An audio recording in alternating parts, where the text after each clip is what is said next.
Janabheri news కి స్వాగతం. పలమనేరు పట్టణ మరియు పరిసర ప్రాంత గ్రామాల్లో శాశ్వత తాగునీటి పరిష్కారానికి చర్యలు తీసుకుంటున్నట్లు పలమనేరు శాసనసభ్యులు అమర్నాథ్ రెడ్డి పేర్కొన్నారు. పట్టణంలోని ఎద్దుల సంత వీధిలో వాటర్ ట్రీట్మెంట్ ప్లాంట్ ను శుక్రవారం ఆయన పునః ప్రారంభించారు. ఈ సందర్భంగా ఆయన మాట్లాడుతూ ఇక్కడ వాటర్ ట్రీట్మెంట్ ప్లాంట్ 2019 వరకు పనిచేస్తుందని, అయితే తర్వాత అధికారంలోకి వచ్చిన వైకాపా ప్రభుత్వం పట్టించుకోకపోవడంతో పూర్తిగా నిర్వీర్యం అయిందని అన్నారు.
కార్యక్రమానికి ఈరోజు ఈ డబ్బులన్నీ కూడా ఖర్చు పెట్టి పూర్తి స్థాయిలో అందించేటువంటి కార్యక్రమాలు తీసుకోబోతాను. ఇప్పుడే మళ్ళీ కూడా రీఓపెన్ చేసాం, పునః ప్రారంభించాం.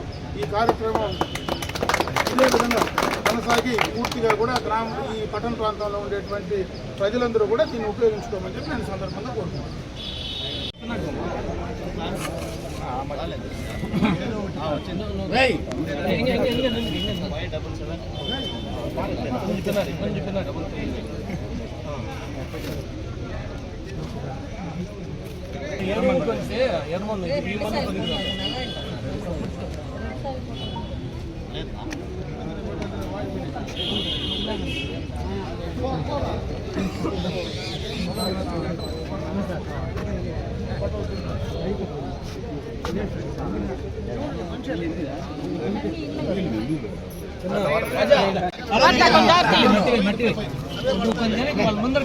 చేతులు అడ్డం పెట్టద్దన్నా ప్లీజ్ నా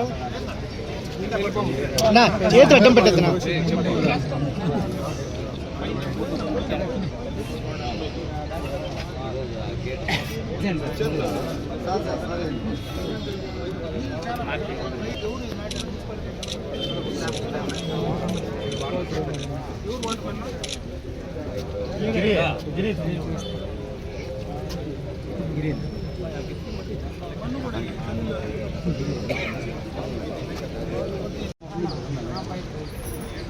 ఈరోజు పలమనేరు పురపాలక సంఘ పరిధిలో వాటర్ ట్రీట్మెంట్ ప్లాంట్ పునః ప్రారంభించడం చేయడం జరిగింది.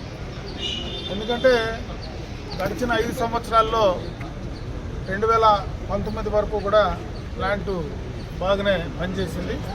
ఆ తర్వాత ప్లాంటుకు దానికి సంబంధించినటువంటి బెడ్స్ కానీ అవి ఫిల్టర్స్ కానీ అవన్నీ మార్చిన దానివల్ల పూర్తిగా కూడా అది కుంటుపడిపోయింది. కుటుంబ ప్రభుత్వం అధికారంలోకి వచ్చిన తర్వాత దాదాపు 46 లక్షల రూపాయలు ఖర్చు పెట్టి పూర్తిగా కూడా దానికి కావాల్సినటువంటి రైలింగ్ కూడా, ఇదివరకు రైలింగ్ కూడా లేకుండా స్ట్రక్అప్ అయిపోయేది. ఎందుకంటే ప్లాంటు స్ట్రక్అప్ అయిపోయేది. ఆ రైలింగ్తో కూడా కలిపి పూర్తి స్థాయిలో ట్రీట్మెంట్ ప్లాంటు సంబంధించినటువంటి ఫిల్టర్ బెడ్స్ అన్నీ కూడా వేసి ఈరోజు ఈ యొక్క పురపాలక సంఘ పరిధిలో ఉన్నటువంటి ప్రజానీకానికి మంచి త్రాగునీరు, శుద్ధమైనటువంటి త్రాగునీరు అందించేటువంటి కార్యక్రమాన్ని ఈరోజు తీసుకోవడం జరిగింది. ముఖ్యంగా మన పట్టణానికి సంబంధించి త్రాగునీటికి సంబంధించి ఏదైతే మనకున్నటువంటి జలాశయం ఉందో, ఈ జలాశయం ద్వారా మన పట్టణానికి పూర్తి స్థాయిలో నీరు అందించడానికి కానీ, ఆ నీరు ఈరోజు ఇక్కడ ఉండేటువంటి ఈ యొక్క ట్రీట్మెంట్ ప్లాంట్ కెపాసిటీ ఈ పట్టణానికి పూర్తిగా కూడా చేయడానికి అవకాశం ఉంది.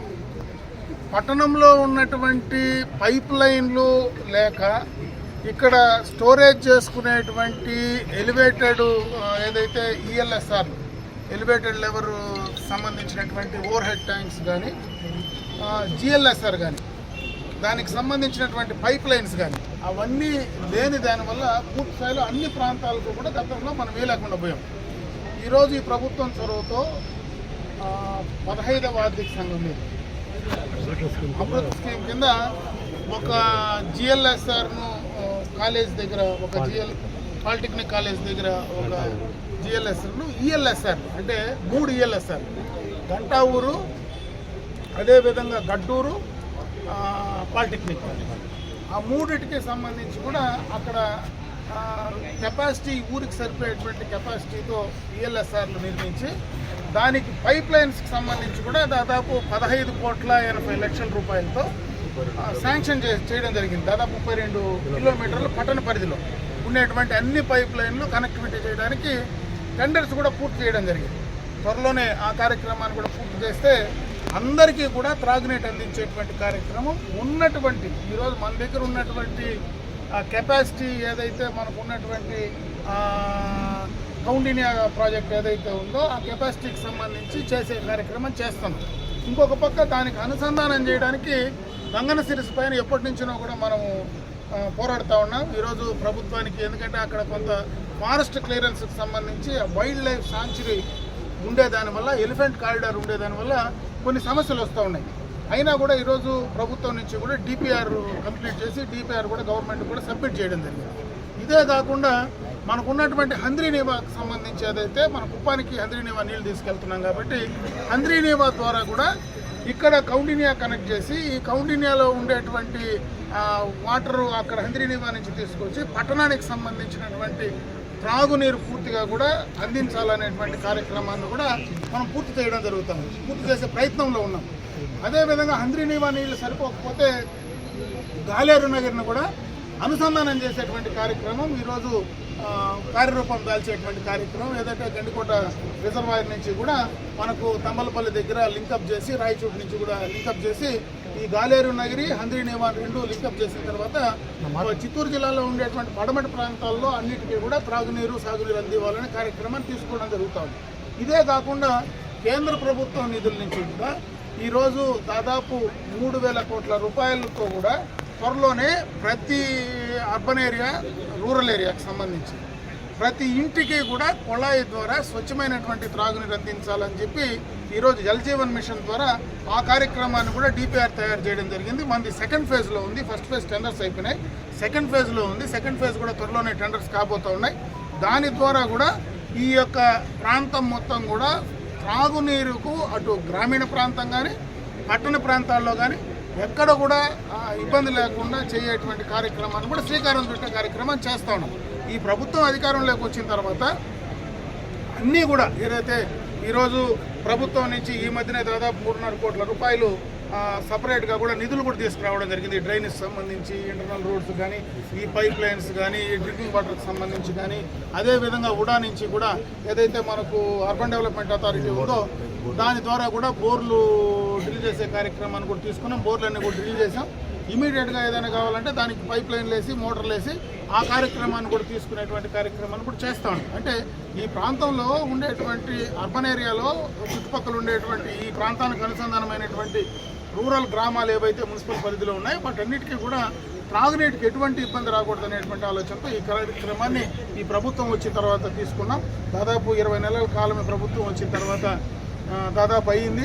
ఆ లోపల వచ్చిన తర్వాత కొత్త ప్రభుత్వం గడిచిన ప్రభుత్వం చేసినటువంటి దుర్మార్గం వల్ల, గడిచిన ప్రభుత్వం చేసినటువంటి ఆర్థిక అరాచకం వల్ల ఈరోజు రాష్ట్రం పూర్తిగా కూడా ఇబ్బందుల్లో ఉంది. కాబట్టి దాన్ని కోలుకోవడానికి దాదాపు సంవత్సర కాలం పట్టింది.